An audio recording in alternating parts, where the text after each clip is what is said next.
BBC প্রবাহে আপনাদের সবাইকে স্বাগত জানাচ্ছি। আমি শারমিন রমা। শুরুতেই দেখে নেব আজ কি থাকছে। সবাইকে নতুন বছরের শুভেচ্ছা। বিবিসি প্রবাহে আজ দেখুন খালেদা জিয়ার মৃত্যু ও বিএনপির নেতৃত্বের প্রসঙ্গ। খালেদা জিয়ার মৃত্যু বিএনপির নেতৃত্বকে কিভাবে প্রভাবিত করবে, দলটির ভবিষ্যৎ নেতার জন্য সামনের চ্যালেঞ্জ কি কি। আজকের অতিথি লেখক গবেষক মহিউদ্দিন আহমদ।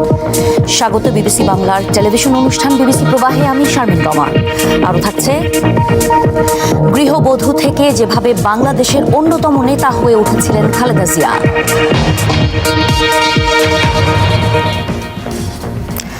দলের কঠিন সময় নেতৃত্ব এবং আপোষহীন ইমেজের জন্য পরিচিত খালেদা জিয়ার মৃত্যু তার দল বিএনপির উপর কেমন প্রভাব ফেলতে যাচ্ছে, রাজনীতিতে এখন সেই আলোচনা চলমান।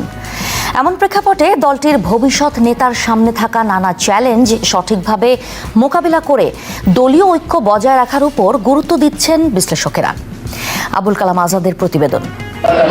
সাবেক প্রধানমন্ত্রী এবং বিএনপি চেয়ারপারসন খালেদা জিয়ার জানাজায় অংশ নেয় লক্ষ লক্ষ মানুষ।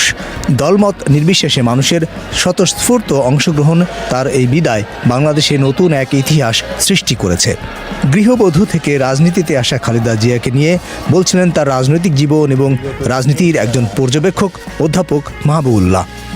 দলের নেত্রী হলেন, দেশ নেত্রী হলেন এবং তিনবার প্রাইম মিনিস্টারের দায়িত্ব পালন করলেন। তো এইটা তো খুব কম কথা না। প্রচণ্ড একটা ব্যক্তিত্ব ছিল এবং তার এই ব্যক্তিত্বকে অস্বীকার করার ক্ষমতা কারো ছিল না। আর অন্যদিকে তার একটা নেতৃত্বের মধ্যে ক্যারিশমা ছিল, সকলকে আকৃষ্ট করার, কাছে টানার চৌম্বক একটা শক্তি তার মধ্যে ছিল, যে কারণে তিনি দলটাকে ঐক্যবদ্ধ রাখতে পেরেছেন।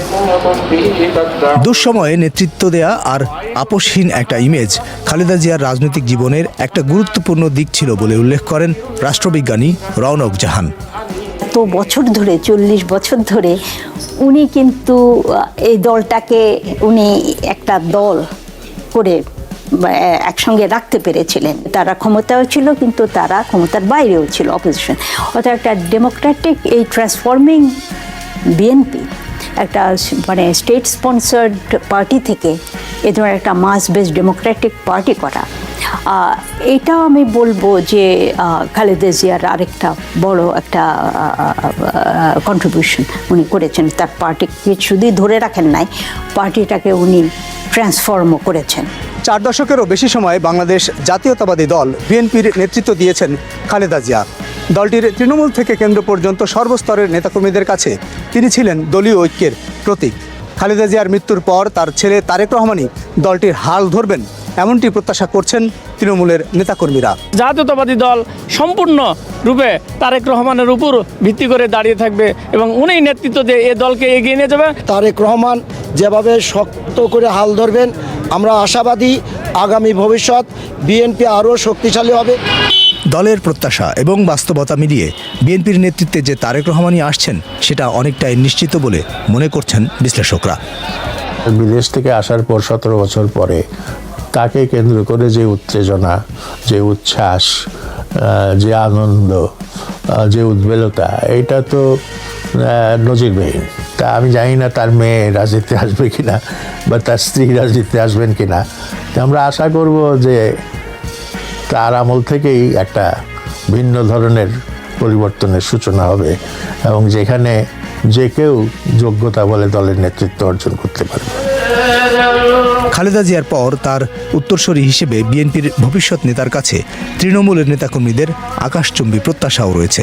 ভিন্ন ভিন্ন চাওয়ার মধ্যে দুটি বিশেষ দিক উঠে এলো উত্তর ও দক্ষিণবঙ্গ থেকে ঢাকায় আসা 2 তৃণমূল নেতাকর্মীর কথায়। বেগম খালেদা জিয়া এই প্রাজ্ঞবান রাজনীতিবিদদের নিয়ে সম্মান দিয়ে রাজনীতি করেছেন।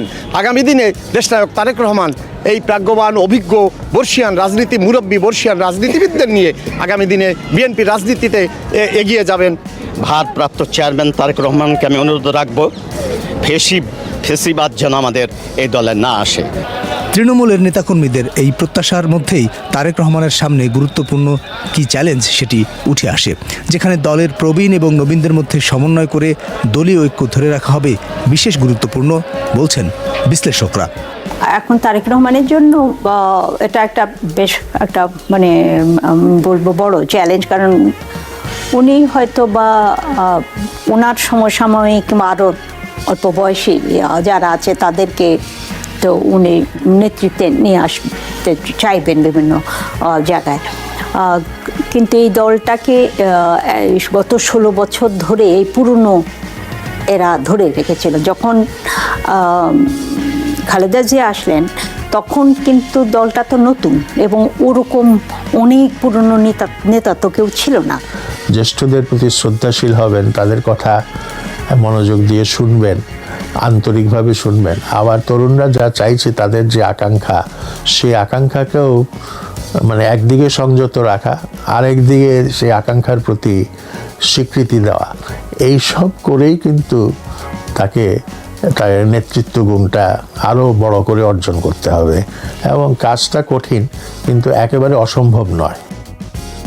আরেকটি বাস্তবতা হলো, খালেদা জিয়া যখন রাজনীতিতে এসেছিলেন তখন তাকে ঘিরে কোনো বিতর্ক বা তার ইমেজ সংকট ছিল না, যেটি তারেক রহমানের ক্ষেত্রে ভিন্ন।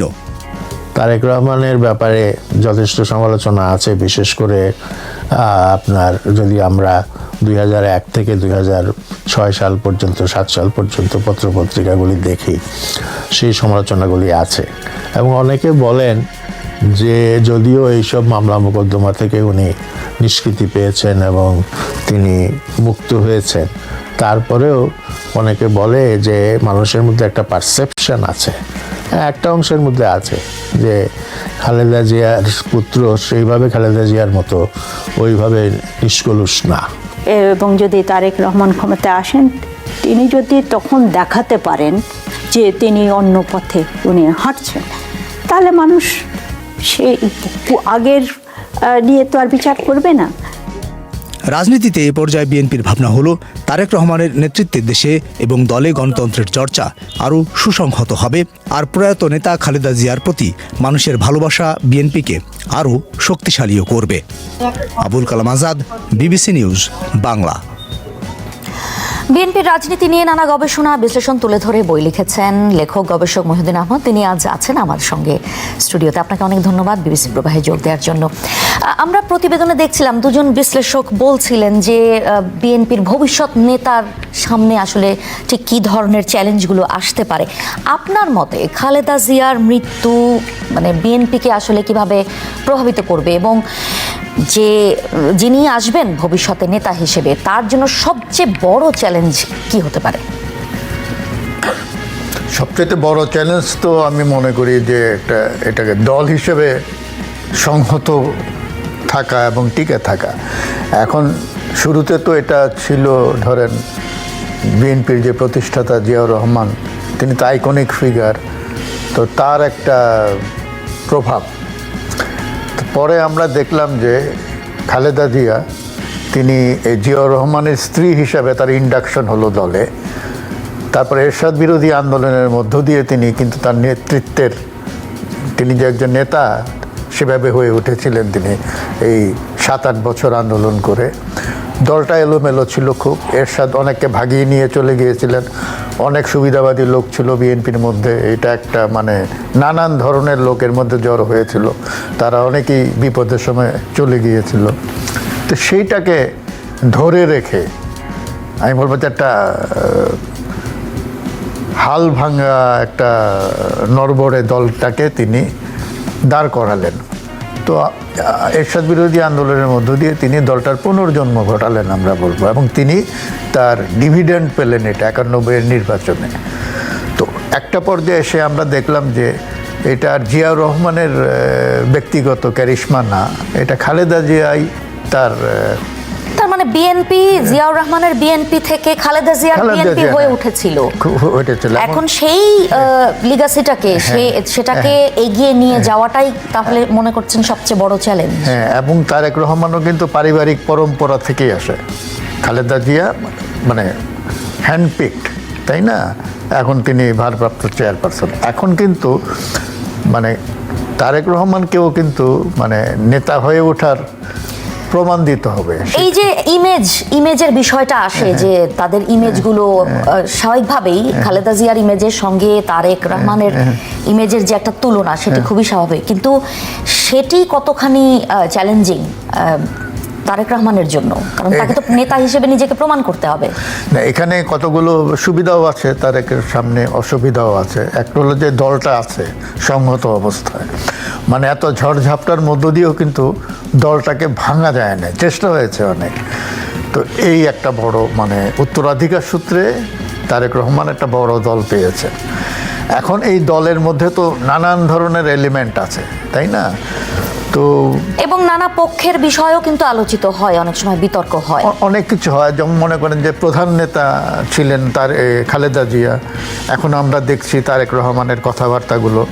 আবার অনেকেই আছেন এমন সব কথাবার্তা বলেন যেগুলো অনেকটা উস্কানিমূলক। আমরা খালেদা জিয়াকে দেখেছি কিন্তু এই উস্কানির ফাঁদে তিনি পা দেন নাই।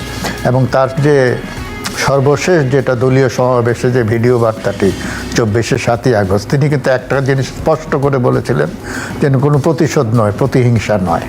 কিন্তু আমরা কিন্তু এই জিনিসটা দেখি, মানে এখনও রয়ে গেছে। আমরা ওই যে যেদিন তারেক রহমানের যে কথা শুনলাম আমরা গতকাল, তাতে আমার মনে হয়েছে যে তিনি কিন্তু এমন কোনো শব্দ ব্যবহার করেন নাই যেটাতে কেউ আহত হতে পারেন।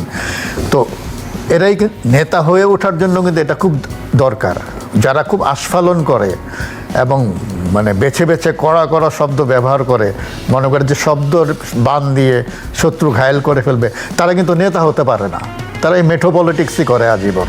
তো সুতরাং তারেক রহমানকে নেতা হয়ে উঠতে হলে কিন্তু তাকে অনেক সংযম, অনেক আমি বলে ধৈর্যের পরিচয় দিতে হবে। খালেদা জিয়া তার দলকে নেতৃত্ব দিয়ে ক্ষমতায় নিয়ে গেছেন। তিনি যখন রাষ্ট্র ক্ষমতায় ছিলেন তার অনেক সিদ্ধান্ত যেমন প্রশংসিত হয়েছে, আবার কিছু সিদ্ধান্ত নিয়ে বিতর্কও রয়েছে।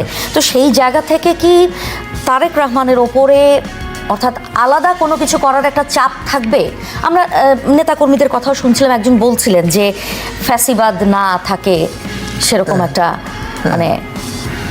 মানে আমি সেটাই বলছি যে তারেক রহমান যে কথাটা বলেন নাই, অনেকেই সেই কথাটা বলছেন। তো যারা বলছেন তারা কিন্তু নেতা হতে পারবেন না কোনোদিনও। এটাই আমি বলছিলাম যে নেতা হতে হলে তাকে অনেক জিনিস, একটা রাষ্ট্র পরিচালনার ব্যাপার। নির্বাচনে জয়ী হয়ে বিএনপিকে জয়ী করে যদি তারেক রহমান এই রাষ্ট্রের প্রধান নির্বাহী হন, তাকে তো দেশটা চালাতে হবে।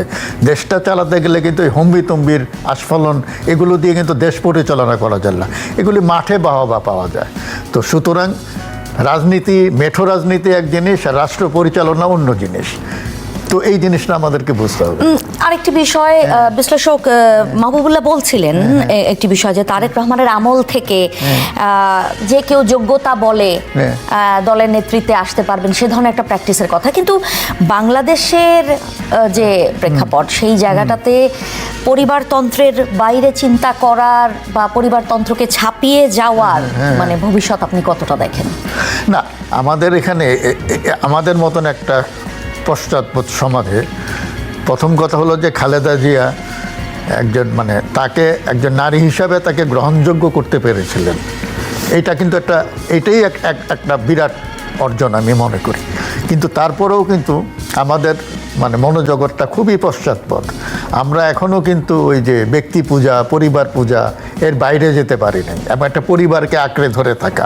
আমাদের প্রায় সবগুলো দলেরই কিন্তু এই অবস্থা, দুই একটা ব্যতিক্রম আছে অবশ্য। এখন এই যে কাল্ট পলিটিক্সের জন্য আমরা অনেক শব্দ আমদানি করি, যেমন খালেদা জিয়া, তিনি সাবেক প্রধানমন্ত্রী, তিনি বিএনপির চেয়ারপারসন, কিন্তু এই যে কাল্টের জন্য আমরা তাকে বানিয়ে দিলাম দেশ নেত্রী, তাই না? এই যে একটা অভিধা যোগ করতে হয়, তাই না? প্রত্যেকটা বক্তৃতার সময় এরা বক্তৃতা করার সময় বলে কি 3 বারের সফল প্রধানমন্ত্রী, বলতে বলতে মানে কান ঝালাপালা হয়ে গেল। ওই যে 1000 বছরের শ্রেষ্ঠ বাঙালি বলে একটা বক্তৃতা, ওই ধরনের। এখন তারেক রহমানের ব্যাপার ওই চাটুকারিতা শুরু হয়ে গেছে। হ্যাঁ, দেশ নায়ক বলা হয়েছে, আমরা দেশ নায়ক শুনেছি সুভাষ বসুর নামে, তাকে নিয়েও শুরু হয়ে গেছে। তো আমার কথা হচ্ছে যে এই চাটুকাররা কিন্তু সর্বনাশ করে দেয়।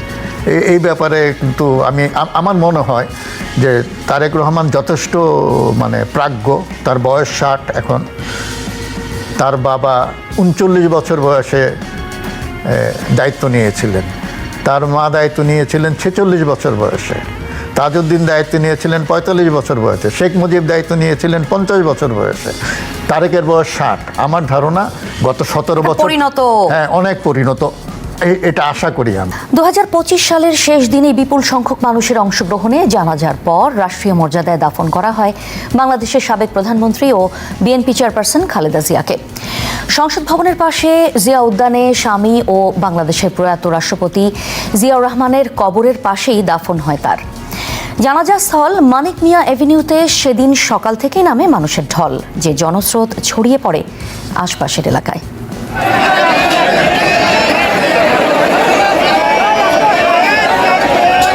সময় তখন সকাল 10:15। সংসদ ভবনের গেট খুলে দেয়া হলে স্রোতের মতো ঢুকতে শুরু করেন সাধারণ মানুষ। ব্যারিকেড ডিঙিয়ে মানুষের ঢল অবস্থান নেয় দক্ষিণ প্লাজার মাঠে।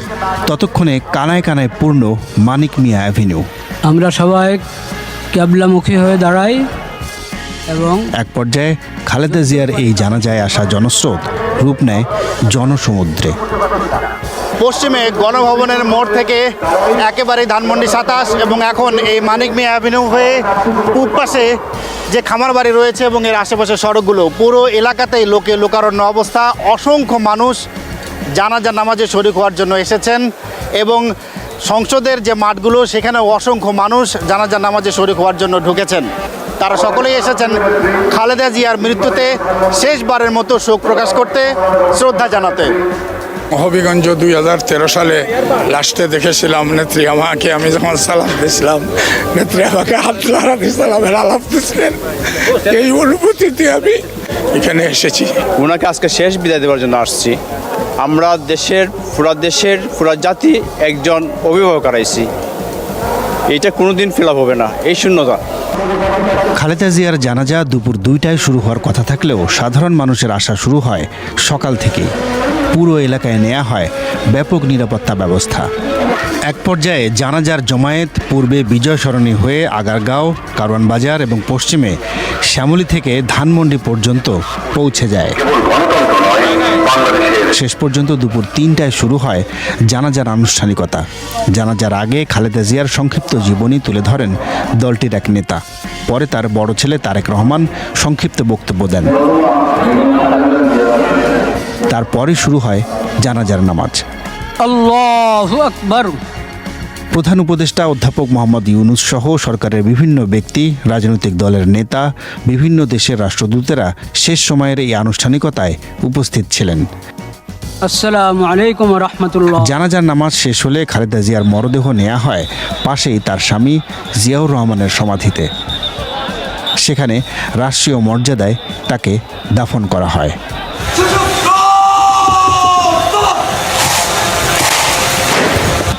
তাফসির বাবু, বিবিসি নিউজ বাংলা। লেখক গবেষক মহিউদ্দিন আহমদ আছেন সঙ্গে। মহিউদ্দিন আহমদ, এই যে জানাজায় এত লোকের সমাগম, সরকার প্রধান উপদেষ্টারা, এছাড়াও ভারত পাকিস্তানের মন্ত্রীরা ছাড়াও আপনার এই দক্ষিণ এশিয়ার আরও কিছু দেশের মন্ত্রীরা এখানে ঢাকায় তাদের উপস্থিতি, ঠিক নির্বাচনের আগে বাংলাদেশে এই পরিস্থিতিতে, মানে এটা আসলে কতটা তাৎপর্যপূর্ণ এই জানাজা, আপনার কি মনে হয়? না, এটা তো যেহেতু রাষ্ট্রীয় শোক ঘোষণা করা হয়েছে এবং রাষ্ট্রীয় মর্যাদায় তাকে তার শেষকৃত্য হয়েছে, দাফন করা হয়েছে, এটা একটা রাষ্ট্রীয় অনুষ্ঠান ছিল এবং এটা প্রোটোকলে আমরা জানি যে বিদেশ থেকে অনেকে আসেন, পার্টিসিপেট করেন, তো সেটা হয়েছে। কিন্তু তারপরেও আমি মনে করি দক্ষিণ এশিয়ার পরিপ্রেক্ষিতে এখন তো নানান রকমের টানাপোড়েন চলছে, সেখানে যে প্রতিবেশী দেশগুলোর যারা প্রতিনিধিরা এসছেন, এটা একটা মানে সবুজ সংকেত দেয় কিছুটা, হয়তো সম্পর্কটা আর অতটা শীতল, এখন তো শীতল সম্পর্ক অনেকের সঙ্গে, সেটা হয়তো একটা উষ্ণতা আসতে পারে বাংলাদেশের সঙ্গে দেশগুলোর সম্পর্কে। 17 বছর পর তারেক রহমানের ফেরা, অল্প সময়ের মধ্যেই খালেদা জিয়ার মৃত্যু, আগামী নির্বাচনের হিসেব নিকেশের দিকে যদি একটু দেখি, মানে এখানে কি আসলে দলটির প্রতি সহানুভূতি বেড়ে যাওয়া বা এক ধরনের তাদের প্রতি সমর্থন বাড়ার একটা ব্যাপার থাকতে পারে, হতে পারে? না, আমরা যে জনসমাবেশ দেখলাম এই জানাজাকে, ঢাকা তো একটা ভগ্নাংশ, সারা দেশেই কিন্তু এরকম হয়েছে। তো দেখা যায় যে মানুষের আবেগ এবং ভালোবাসা এত প্রচণ্ড তো এরা তো সাধারণ মানুষ এবং এরাই কিন্তু ভোটার। তো সুতরাং এর একটা প্রভাব, আর নির্বাচনের তো বেশি দিন বাকি নাই, তো সুতরাং একটা সিম্প্যাথি ওয়েভ। এবং খালেদা জিয়াকে সবাই কিন্তু একজন ভিকটিম হিসেবে রাষ্ট্রীয় সন্ত্রাসে, এবং ভিকটিমের প্রতি মানুষের ভালোবাসা, সহানুভূতি কিন্তু সহজাত। তো সেটা তিনি পেয়েছেন, এবং এই ওয়েবটা যদি থাকে তাহলে সেটা বলছেন যে বিএনপির জন্য এটা একটা মানে বিএনপির অনুকূলে যাবে নির্বাচনে। আপনাকে অনেক ধন্যবাদ বিবিসি প্রবাহে কথা বলার জন্য। বাংলাদেশের ইতিহাসে প্রথম নারী প্রধানমন্ত্রী খালেদা জিয়া শুরুতে একজন গৃহবধূ হয়েও রাজনীতিতে নেমে 10 বছরের মধ্যেই বিএনপিকে ক্ষমতায় নিয়ে গিয়েছিলেন। এক নজর দেখে নেব দীর্ঘ 4 দশকেরও বেশি সময় ধরে এদেশের রাজনীতিতে কিভাবে অন্যতম প্রধান চরিত্র হয়ে ওঠেন খালেদা জিয়া।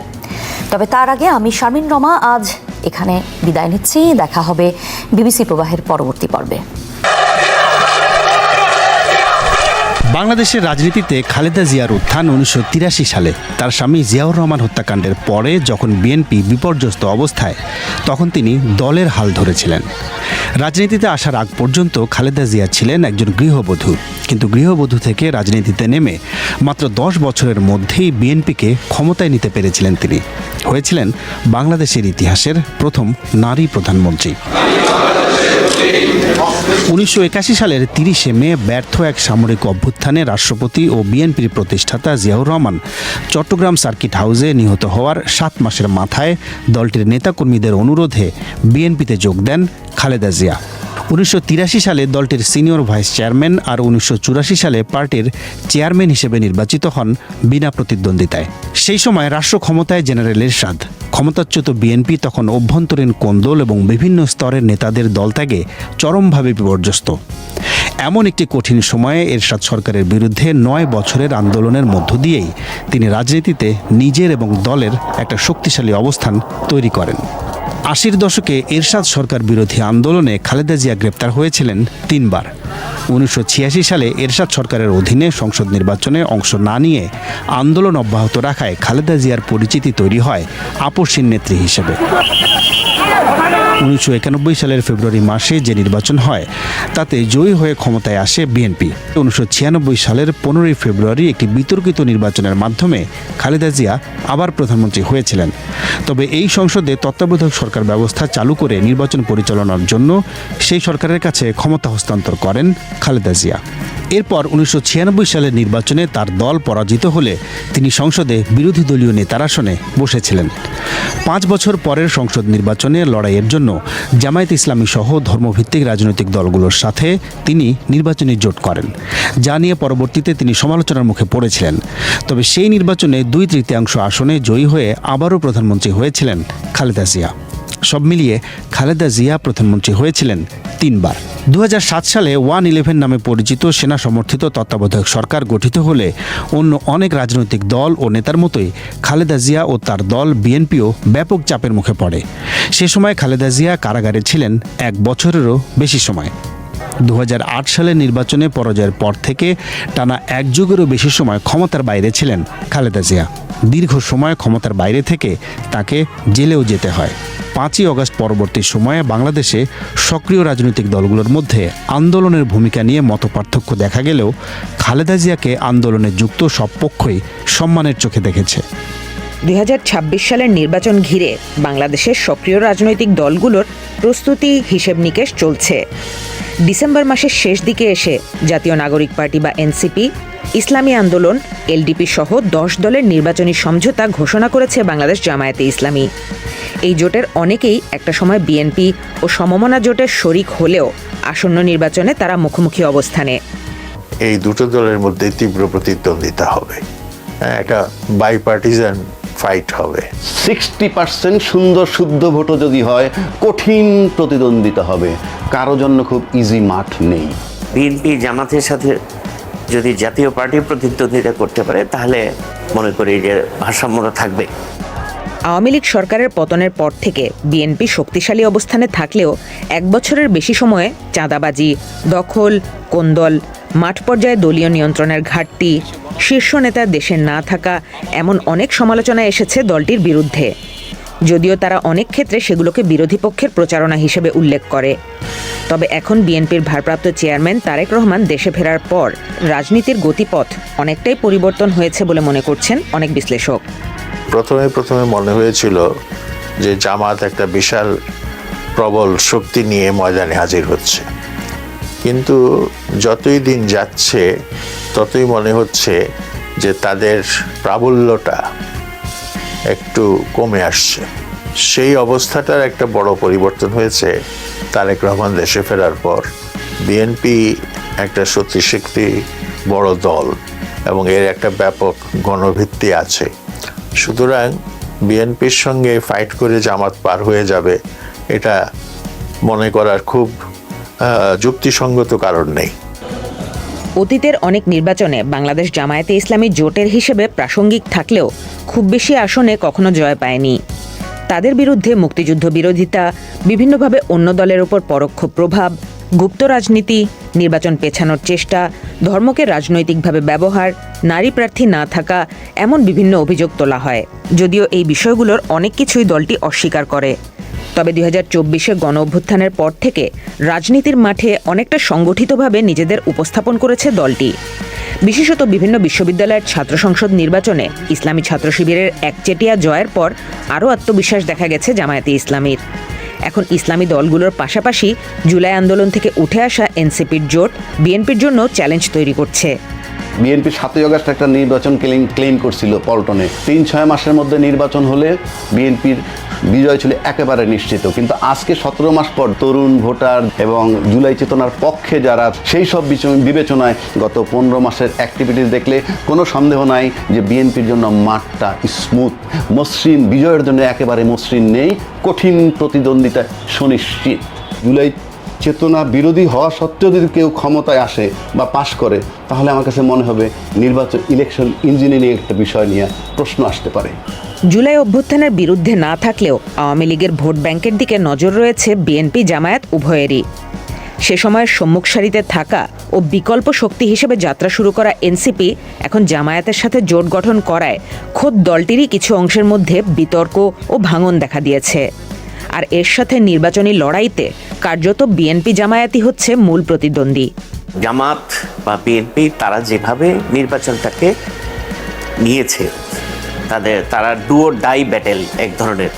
বিএনপি এসে বড় দল হিসেবে তাকেও ভাবতে হবে যে সে ক্ষমতা দখল করে ফেলছে। এইটা খুব বিএনপির পক্ষে কুইক ভাবা সম্ভব না, বরং তাকে অনেক চ্যালেঞ্জের মধ্যে দিয়েই আগাইতে হবে।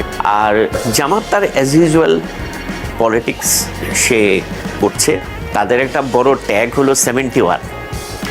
যতই তারা শক্তি অর্জন করুক, কিন্তু ওই ট্যাগের একটা কুফল তাদের উপরে থাকবে। বিগত 3টি বিতর্কিত নির্বাচনে যেখানে ক্ষমতাসীন আওয়ামী লীগের একচ্ছত্র আধিপত্য ছিল, সেই দল আসন্ন নির্বাচনে অংশ নিতে পারবে না।